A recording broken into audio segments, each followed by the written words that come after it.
All right, how we doing? Like, share, subscribe, Cash App, $ Winston Spivey.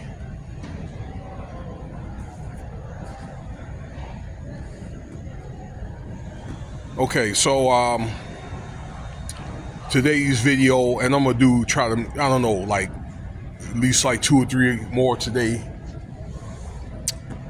is another video about Umar Johnson. It is what it is.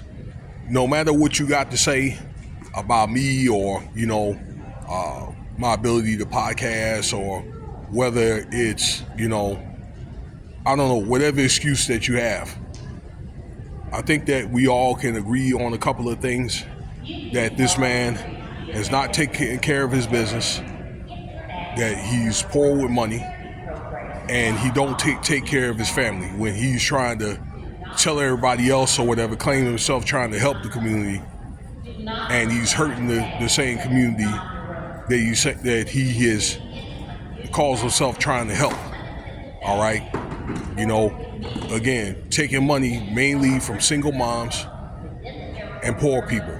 Okay, and he hasn't produced. Okay, talk a good game, but hasn't produced. So this video here I've done with Doggie, my review from Doggie Diamonds TV. It's actually a 10-day-old video here.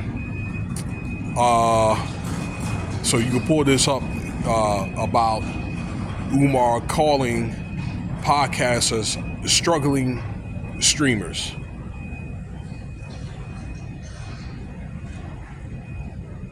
Wow. All right. There was a baddie in the airport. Out at the airport, I couldn't help but to look. Hey, we run into baddies all day, every day. Try not to get caught up. But anyway, look.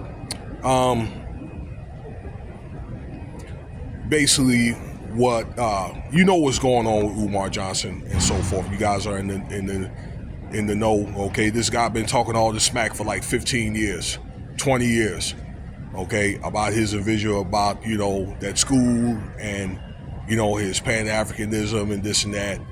Got to school 6 years ago.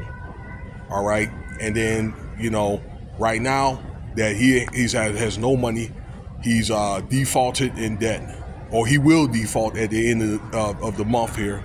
Now that we're in August, and this guy's looking at bank fraud, and that he's could potentially get the buildings taken from the state. So it's a thing where Doggie Diamonds and myself, I've seen where this guy's sitting here going off on other podcasters and stuff, okay, calling them coons and this and that, all right, because what they're doing, they're calling this guy out for not, holding his weight or whatever, if you want to call it, and backing that talk up with action, okay? Because you're going to talk that talk, okay, you better be able to walk the walk. So that's what he's talking about. And again, calling them haters and coons and things like that. For an example, Lord Umar, like in 2020. He did speak on Lord Umar, tried to give him some advice from his father-in-law that opened the school, and he was really with no money. And he still has a school to this day out there in Brooklyn, where he started out small and was willing to help Umar out. And Umar was like, I got this and this and that, and I know the people, and that can get me started or whatever, and all this or whatever. And I don't need no help and things like that. And basically over here playing little psychological games with Lord Umar when, he's trying to give him sound advice, number one, about, number two, about where's the money going or whatever, and why that money hasn't been used or whatever for this purpose or that purpose, And this guy, Umar Johnson, is playing these doggone gaslighting games with everybody, okay? Where I think that really in the end of the day that he's sinking, and he's not going to be able to fight all these podcasters or whatever and the whole internet. Now, like I said, they're going in on him, but this is what Dr. Umar is talking about. This dude made a 2-hour video on Lord Umar, and this is what Doggie Diamonds were talking about And this is Dr. Umar Johnson, telling people, this guy calling people struggle streamers. Well, let me say this. When YouTube, I guess, was really starting to ramp up with the conscious community, around 2000, in the 2010s, 2011, something like that, okay, to where a lot of them had banded together, okay, to bring up, certain issues and, I don't know, things like police brutality, the government and all that, okay, and a lot of these guys are kind of like, were on each other's channels and things like that. They were sharing the same ideologies and things like that and broadcasting. But you know what I think, though? I think all in all, probably when they came out with the AdSense and with the monetization, it started to become competitive and so forth, okay? More like a competition, became more cutthroat. And that's for a lot of podcasters and things like that. You started to have all these groups and things of that nature.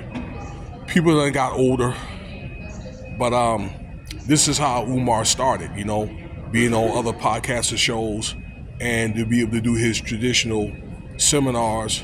And when he's on these shows as host, okay, he's able to talk about, whatever Pan-African issues that he had, and this how he was able to build a brand.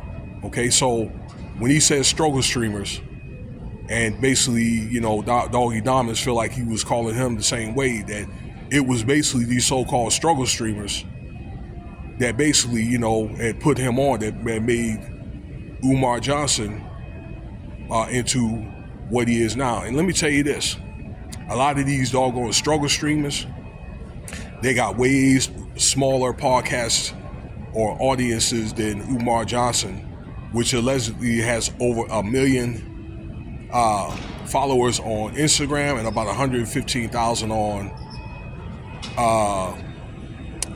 YouTube, and then 40,000, from what I understand, on Facebook. Okay, so that's like what, 150,000? I'm sorry, 1 million, like 1.2 million, 1.1, 1.2. But these guys got way smaller podcasts, and these guys are getting paid. Let's take Doggie Diamonds. From what I understand, he got demonetized a couple of years ago, but he's still able to make money, through Cash App and all that, okay, and things like that. And he's also in the industry, the hip hop industry, because he was saying that, he had connection with rappers like Papoose and had other rappers on his show and things of that nature, okay. But he's all, well, Umar has got 1 million subscribers, whatever, on IG, but can't get his channel monetized through Cash App. Well, let me tell you why. Because he did have one at first, this is Dr. Umar Johnson, and then he was forced, from what the story I was told, to do a business account, and he never did it. And allegedly the reason why is because this money was going to be traced for taxable reasons, okay? And Umar Johnson has got 501c3 in other areas to where it could be tax-free, but I understand he still have issues with taxes, unpaid taxes, okay, unaccounted for money. So it's stuff like that, and his arrogance and going around here talking crap about people, okay, and on top of all the other stuff that he's not doing, taking care of business, is the reason why it's going to lead to his demise now, okay? So that's my take on that, okay? It's the people, really, in the end of the day, that for a lot of these podcasters and other podcasters, as well as your audience, is really going to help you, somebody that have aspirations as a content creator, along the way, become successful, all right? Even if you have a small audience or a very large one, okay? And I think that's something that Umar over time has taken for granted, okay? And hopefully, like I say, through what he's about to go through, maybe he can humble himself and go back to fundamental ways, to do business okay? Because he's doing right now a piss poor job with his business skills, and he knows better than that. So let me know what you think about the video, all right? Thank you for your time once again.